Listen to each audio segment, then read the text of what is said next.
Ito, isa sa the very few na nakakagawa ng mga 1 million na klaseng boses, di ba? Tama. Ayan, mga kaibigan, hulaan natin kung sino-sino mga gagawin niyang boses. Abay, nakakagaya po siya ng halos hindi mabilang na, hindi lang milyon yan eh. Especially dito po sa mga sikat sa Pilipinas na performers. Please welcome, Neil Pedrosa. Pag nagaya mo si Veronica Pedrosa, iba yun. Newscaster.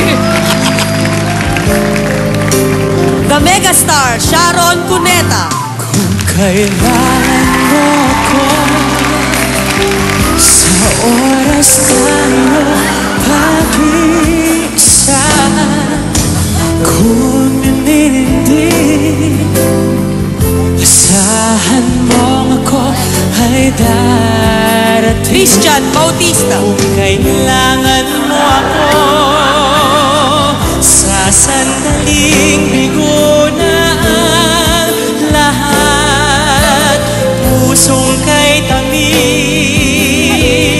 kailan may di kita mati. Martin Uvera. Sandaling kailangan mo ako.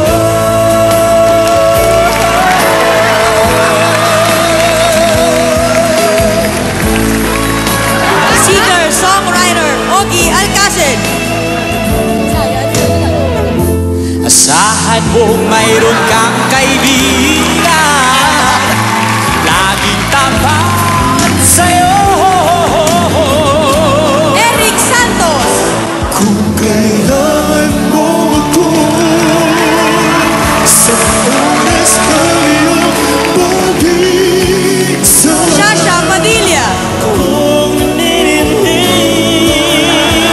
asahan mo ako'y darating. Lilita Corrales. Kailangan mo ako sa sandaling bigo ng Regine Velasquez. pusong kay tamis, kailan di kita matitigis sa sandaling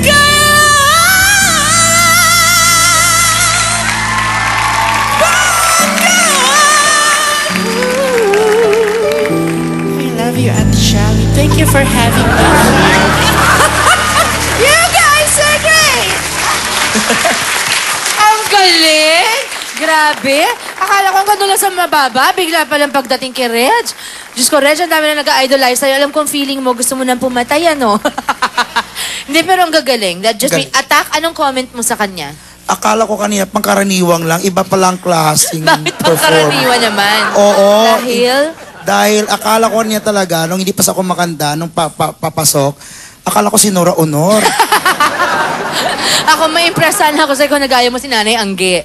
Ayan. Bakit mo naisipan, Neil, ang gayahin ng mga boses ng mga sikat nating mga awit dito? Ang una po kasing ang una nangyari sa buhay ko, nangyari, no? Hindi, ano po yun kasi, kumakanta po ako ng may boses, sarili ko pong boses. Ano yung tunay mong voice? Anong favorite song mo? Sige, well, just one line. I wanna hear One that. line.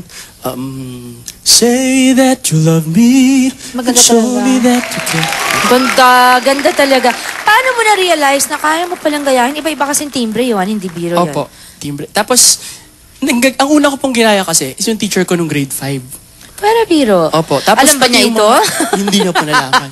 Tapos sumunod po, nanggaya po ako ng yung mga cartoon characters. Okay. Yun. Like Mr. Katulad ni na, Mr. Bean, paano? Ayan, eto, alam niyo mga kaibigan, ipikit niyo lamang po ang inyong mga mata. Dalang aawitin po namin ay sa seryosong awit. At baka huma-imagine ninyo na meron akong guest bigla ditong pumayag, umapir, na kilala natin sa pangalang Pure Energy. Kaya ito ang gusto kong marinig na gawin ni Neil. Okay, Neil? Fine. Let's go. Let's go.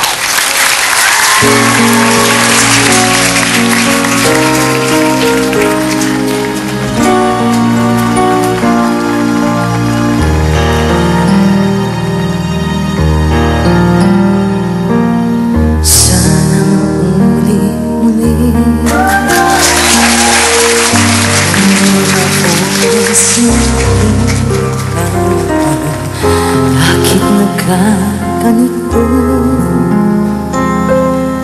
naglahong na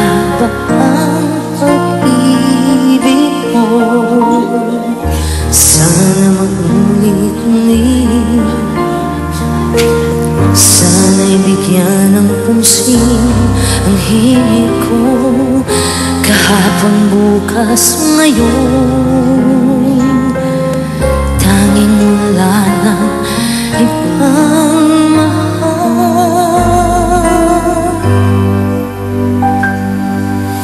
Kung kaya kong ibalik ka, di sana asa pa.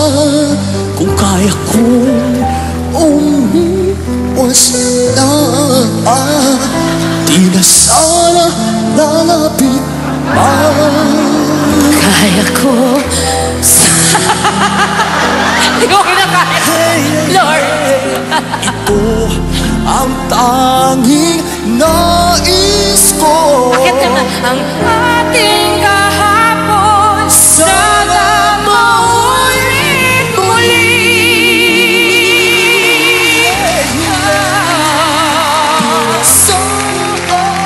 Sa pag Kung kaya kong umiwas na, di na sana lalapit-lapit na. Hakarin.